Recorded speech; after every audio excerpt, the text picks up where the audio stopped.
What's up everyone, this is Andre from Indie Arts Midwest, and in this video I'm just doing an overview of the kit bashing speedrun of the Porkchop Express from Big Trouble Little China. So in terms of kit bashing, this is basically the opposite of how I'm used to seeing growing up, as my dad would kit bash actual models. And so in a way, I'm kind of doing something similar, but from a 3D processing angle. But just to point out that it's because of him, I learned the joys of kit bashing and greeblies and all that good stuff. So as you can see here, importing SketchUp files, which I'll talk about the source of where I got all of these a little bit later on. When you go to import a SketchUp model, a lot of times you'll notice that it has a ton of tries.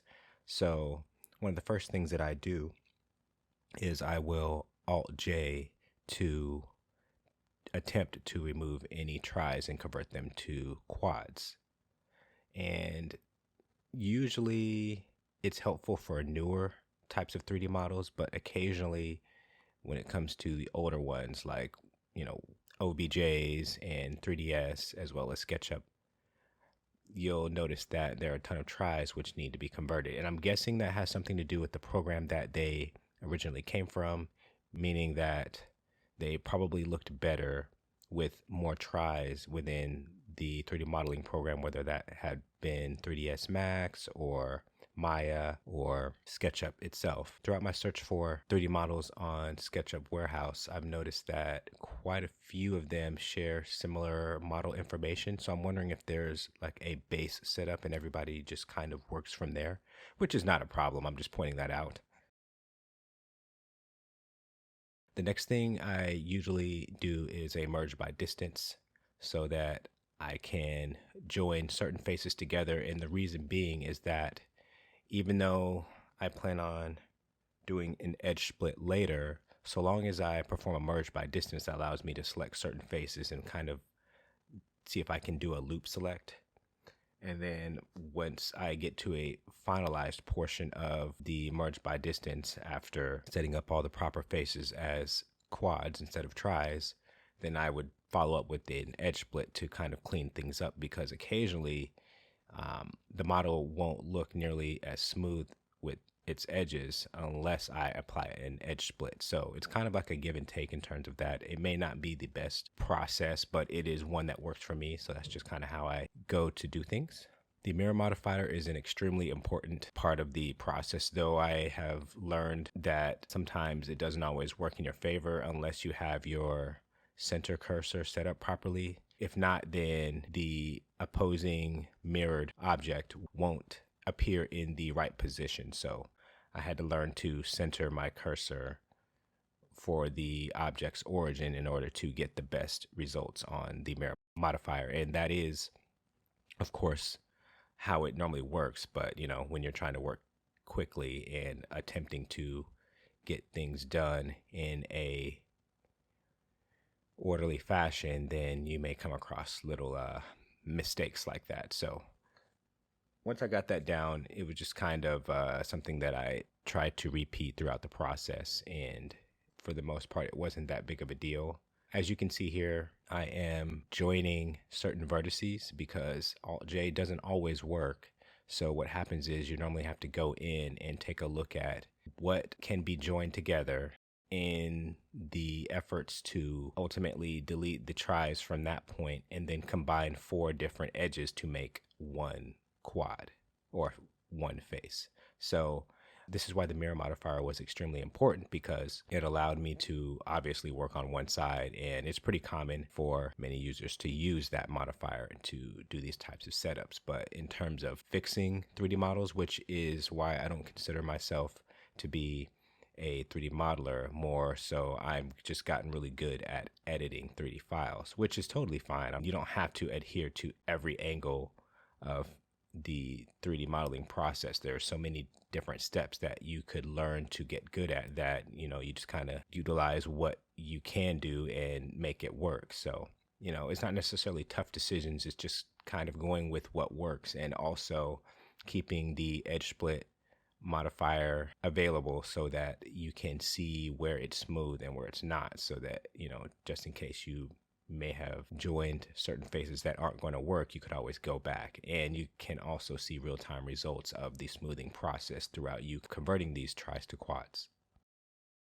I'll also add that within the kit bashing process, there are a lot of decisions on what pieces you'll want to keep and which ones you want to get rid of, so that you could hopefully find, I want to say better, but I will just instead word it as different parts that will be added to the overall setup. So I wasn't going for 100% realism, but I did want to have certain pieces that all helped the model come together based on the reference material that I had available, which the link is in the description for the reference website that I utilize, in which they actually built the model of this, and as well as the base model that I used from SketchUp Warehouse. So feel free to check that in the description below. And I deeply appreciate the reference information that was available, as well as the modeler of the Peterbilt semi.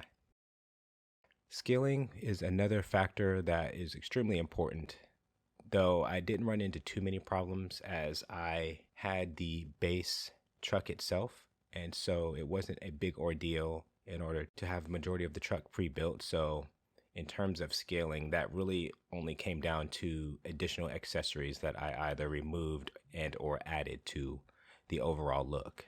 So this is exactly why the reference material was extremely important in terms of setting all this up. And I'm extremely grateful for all of the modelers, any of the reference models that came from SketchUp Warehouse, though there are so many that I downloaded that at a certain point, I had gotten so far into the process that most of the additional links that I could add in terms of the kit bashing kind of got lost in translation. So for that, I apologize. And unfortunately, the only reference model I have is the main one. So either way, anyone who's modeled anything on Sketchfab, I deeply appreciate you. And I would also like to add that SketchUp Warehouse is still an extremely viable source for 3D models. And though you may have to do a little bit of work to get it all set up, not always, but occasionally, I would highly recommend utilizing models from there if you're not already. And you'll often find that there are models available through SketchUp Warehouse that you won't find on Sketchfab. The creator wanted to build a custom Peterbilt model based on movie references. And so because of this, I essentially converted that same information towards my 3D modeling process, just to be sure that I had certain parts of the truck that looked a specific way, or that I didn't have anything lost in translation in terms of just basing it off of what was in my head. So it was really easy to follow. I basically used just that reference page throughout the entire process. Very little outside of the initial Google search towards trying to figure out what direction I wanted to go. And I will say that there were a few websites that I did hunt down for the decals, which I then brought into GIMP to use as the main texture for wrapping around the truck, which we will talk about in a moment. So as you can see here, I'm just pulling different parts that I felt I may need from other reference models and try to keep it as simple as possible. I didn't know how far I wanted to take this as far as the overall setup, but I wanted to be sure that I had what I needed to finalize the truck. So at this point, I pretty much had the base model completely fixed, and was just looking for minor changes that would ultimately help me finish the model based on the reference photos. So this particular portion of the process was extremely tedious in terms of trying to get it all set up correctly, and that comes down to mostly the getting the proper angles for the lines of the decals. And so what I ended up doing was, at first I had a full decal, which I then had to split in half, basically the top and bottom, as I called it, so that I could separate the front portion of the decals from the rear portion. And in doing so, allowed me to get a little more movement freedom for the entire model itself. Now, I will say that it did take some time to get everything working the way I wanted, but overall, it mainly just came down to scaling the UVs properly and ensuring that certain portions along the front part of the truck and the rear and the door were lined up properly. And I wasn't looking for absolute perfection, but close enough was about the best I could do. Now, I will say that for a while there, I had a bit of confusion because overlaying the decals on top of the primary color was a bit of a challenge at first. There was something that I was missing in terms of how to set that up, primarily because I don't normally utilize alpha as decals in this particular format. So it was kind of a bit of a learning process, but overall, once I got it down, then it just came down to moving around the UVs in the correct fashion. So again, the reference website was extremely helpful in ensuring that I was at least getting, let's say, 80% towards what the actual setup was. And the rear cab section was probably the hardest part of the setup. And I actually had to go back several times in order to get it right. Man, unwrapping this particular section was a challenge because at first I tried just setting up each side and then trying to bring in the back portion and line all three of those up, similarly to how I did the front part of the truck and the sides, but unfortunately it doesn't work that way. So what I ended up doing was unwrapping pretty much 75% of the rear cab as one piece so that I could just line it all up in one shot.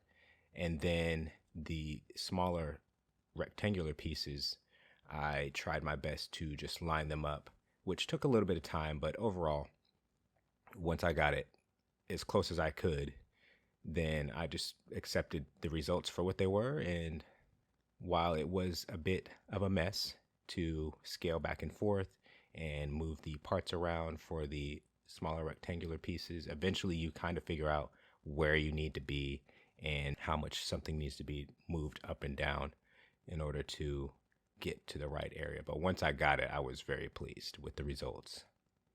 And then we have just some smaller pieces, which didn't take too much, but I found it really odd that I had to rotate them a little bit in order to get the results I wanted. But either way, once they were rotated and lined up, it all fell into place. And so now we have the finalized version of the Porkchop Express. It was an incredibly fun build.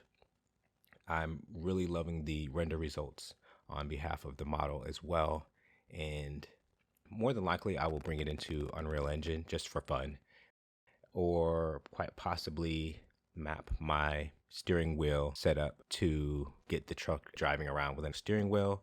But getting inside and actually driving is a whole nother realm, which I think would be pretty fun process to watch.